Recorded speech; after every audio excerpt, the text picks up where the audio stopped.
Mesdames et messieurs, bonsoir à tous et très heureux de vous accueillir dans cette nouvelle édition de 22h. Tout de suite les titres. Clôture de la troisième conférence sur le lancement du développement dit arabe.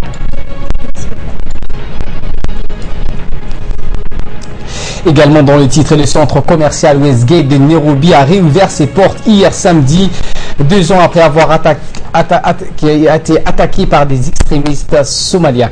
Voilà pour le sommaire. Merci de nous rejoindre. Le ministre de l'économie et des finances chargé de l'industrie, M. Elias Moussa Dawali, et la délégation djiboutienne qui l'accompagne ont pris part à la 3e conférence internationale sur le financement du développement qui vient de clôturer ses travaux dans la capitale éthiopienne Addis Abeba. Après Monterrey au Mexique en 2002 et Doha au Qatar en 2008, les représentants des 193 États membres des Nations Unies ont cherché comment financer les 17 nouveaux ODD ou objectifs de développement durable. Donateurs et pays en développement sont difficilement parvenus à un consensus portant sur les nouvelles pistes de financement d'aide au développement sur les 15 prochaines années. Il est à rappeler que les ODD remplacent les 8 objectifs du millénaire pour le développement adoptés en 2000. En effet, cet accord trouvé apporte sur les moyens nécessaires pour éradiquer l'extrême pauvreté, réduire les inégalités et promouvoir un mode de développement compatible avec la lutte contre le réchauffement climatique. Il est rappelé que cette année 2015 constitue une date importante dans l'agenda du développement mondial puisque 3 conférences internationales cruciales pour l'avenir du monde y aient lieu. Le financement du développement d'Addis Abeba, du sommet spécial de l'ONU sur le développement durable en décembre et le coup P21 à Paris en novembre. Le ministre de l'économie et des finances, M. Elias Moussa Dawali, a également pris part à des panels ministériels de haut niveau durant lesquels la mise en œuvre et le financement de l'ODD y été débattu.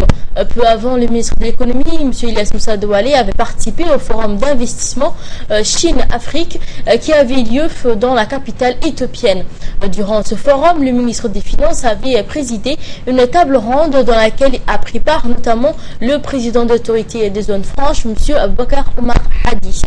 Le mois béni du Ramadan vient de s'achever et la reprise a eu lieu ce matin après la fête de l'Aïd al-Fitri. De nombreux fidèles observaient le petit Ramadan qui a débuté hier et qui va durer encore 6 jours à compter de la fête al-Eid al-Fitri. Il s'agit là d'une précepte de la sunna observée par le prophète Muhammad, que salut, paix et soit sur lui, et qu'il doit tous nous servir d'exemple en raison pour laquelle le Ramadan s'est poursuivi pour un grand nombre de Djiboutiens. Et bien pour le reste, le mois béni du Ramadan qui a duré 30 jours a été un moment de recueillement, de pardon et de prières. Un mois durant lequel les Djiboutiens étaient nombreux à partager les foutours et prières ensemble. Un mois de fraternité et de pardon, mais surtout un mois de solidarité. Une solidarité collective où chacun a apporté un peu de soi-même pour soutenir et aider la vie de ses compatriotes ou de façon plus générale les plus démunis. Sous le haut patronage de la secrétaire d'État à la solidarité nationale, Mme Zahra Youssouf Kayad, l'agence djiboutienne de développement social a organisé hier une cérémonie de lancement de financement pour 274 promoteurs issus du quartier de Hayabli au complexe Ar-Rahma, en présence du président de la commune de Balbada, Youssouf Nuhou, du directeur général de la DDS, Mahdi Mohamed, de la députée Aïcha Dabar et de plusieurs élus locaux, sans compter la foule venue en masse. Promu en 2008 par le président de la République dans le cadre de l'INDS, la microfinance constitue un outil pour la réduction de la pauvreté. Elle forme un outil adéquat de financement des populations généralement exclues du secteur bancaire classique et qui leur permet de développer des activités économiques contribuant à la création de richesses, d'emplois et de croissance. Ainsi, pour s'adapter aux besoins des populations, la DDS a lancé en 2011 l'unité pilote de microfinance islamique a pour objectif de soutenir les activités génératrices de revenus au profit des populations pauvres et de favoriser le développement du secteur d'activité en partant des opportunités du pays, pêche, mine, commerce, artisanat, services, etc. C'est du moins le rôle dévolu au secteur de finance islamique qui répond aux besoins déciniques des clients djiboutiens djiboutiens. Soucieux de respecter les principes de la charia islamique, en effet, la finance islamique est fondée sur 5 principes dont les interdictions de prise d'intérêt, de l'incertitude liée aux spéculations, des actifs illicites comme l'alcool, les jeux, hasard ou le tabac, tout prohibé par le charia. Elle repose sur le partage des pertes et des profits et l'existence d'un actif sous-jacent. Elle n'existe aucune garantie en revanche et se consacre exclusivement aux besoins vitaux du pays. Contrairement au financement classique, la finance islamique ne pratique pas des méthodes spéculatives et ne propose pas non plus des prix d'intérêt pour rémunérer les prêts.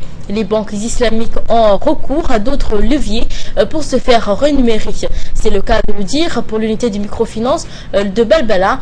Depuis son lancement officiel, l'entité a permis de sensibiliser 1000 personnes, identifier 235 projets, financés à ce jour 146 projets, dont 104 pour des femmes. Tous ces produits sont subventionnés en partie par la DDS et fidéliser la clientèle potentielle de la Caisse populaire d'épargne et de crédit, mais avant tout dépasser le stade de l'assistanat chez les promoteurs de micro-projets. La fédération djiboutienne de Daïkto Rio a organisé une soirée de rencontre entre les clubs de Dikil, le club d'As'ela. À l'issue de ce tournoi, les deux clubs ont montré leur travail assidu. Ainsi, le préfet de la région de Dikil ainsi que le président du LNXRPP ont remercié les représentants officiels qui se sont déplacés de Djibouti pour cette organisation. Ce n'est pas la première fois que ce genre d'événement se passe à Dikil, ville fondateur. La compétition s'est portée sur 2 ateliers de jeux tels que le Willow, notamment le combat, et la case brique présentée par des élèves de 2 clubs, le club respectueux de Dikil et de Asaïla. Enfin, la fédération de Dakaïtou Rio a remercié le secrétaire d'État à la jeunesse et au sport, Abadoul Hassan, pour son soutien indéfectible et le président de la fédération, Daoud Mohamed Dimbio, qui ne ménage aucun effort afin que le Dakaïtou Rio à Djibouti soit un art martial national.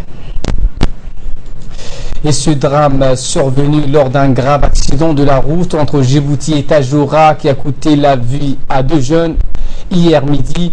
Les personnes décédées sont M. Hassan Hamadou Dabélé et Ali Salah Ali qui se rendaient à Tajoura pour fêter l'Aïd al-Fitr auprès de leur famille. En dénombre aussi de blessés dans l'accident survenu avant l'entrée au lac Assal. Feu Hassan était le fils du grand artiste djiboutien Hamadou Dabélé et le regretté Ali était le fils de Salah Ali qui a fait sa carrière dans l'enseignement. Il est aussi le neveu du ministre de l'Intérieur Hassan Omar. En cette circonstance douloureuse de l'accident qui a causé 2 victimes, il a rappelé à tous les usagers d'être prudents sur les routes.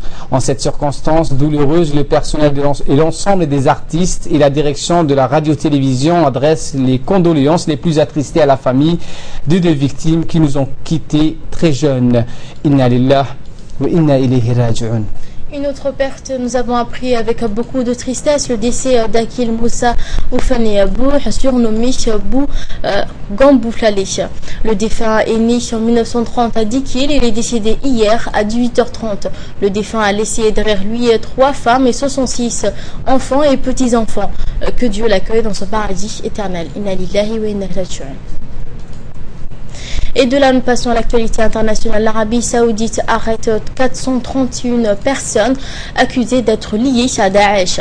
L'Arabie Saoudite a annoncé le démantèlement d'une organisation liée au groupe d'État islamique, l'arrestation de ces 431 membres présumés de la mise en échec d'attaques. L'État islamique contrôle le large pont de territoire en Irak voisin et en Syrie. Et le groupe est détenu ses opérations de la région, revendiquant ces derniers mois des attentats notamment anti-chiites en Arabie Saoudite, au Koweït et au Yémen.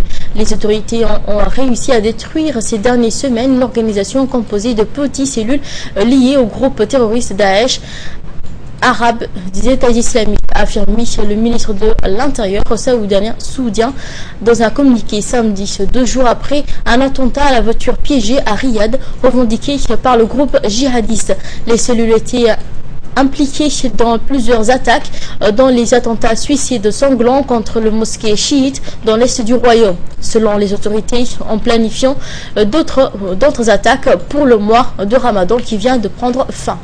Et au Kenya, réouverture du centre commercial Westgate à Nairobi. Le centre commercial Westgate de Nairobi a réouvert ses portes hier samedi, 2 ans après avoir été attaqué par des extrémistes somaliens. Après une petite cérémonie d'ouverture en présence du gouverneur de Nairobi, Evans Kibero, une cinquantaine de clients faisaient la queue pour être les premiers à passer sous les nouveaux détecteurs de métaux installés à l'entrée. Ce luxueux complexe fréquenté par la classe moyenne en plein boom de Nairobi et les nombreux expatriés de la capitale avaient été gravement endommagés dans l'attaque des insurgés affiliés à Al-Qaïda en septembre 2013. Pour beaucoup, la réouverture au public de Westgate est considérée comme une attitude de défi. Al-Shabaab, qui recrute de plus en plus à l'intérieur du Kenya, a organisé d'autres attaques d'envergure depuis l'attentat du Westgate. Parmi elles, il y a eu l'assaut sur l'université de Garissa dans le nord-est du Kenya, où presque 150 personnes ont trouvé la mort. Voilà donc l'essentiel de l'actualité de ce 22h. Merci de votre fidélité. Restez avec nous. Le programme continue sur Télé Djibouti.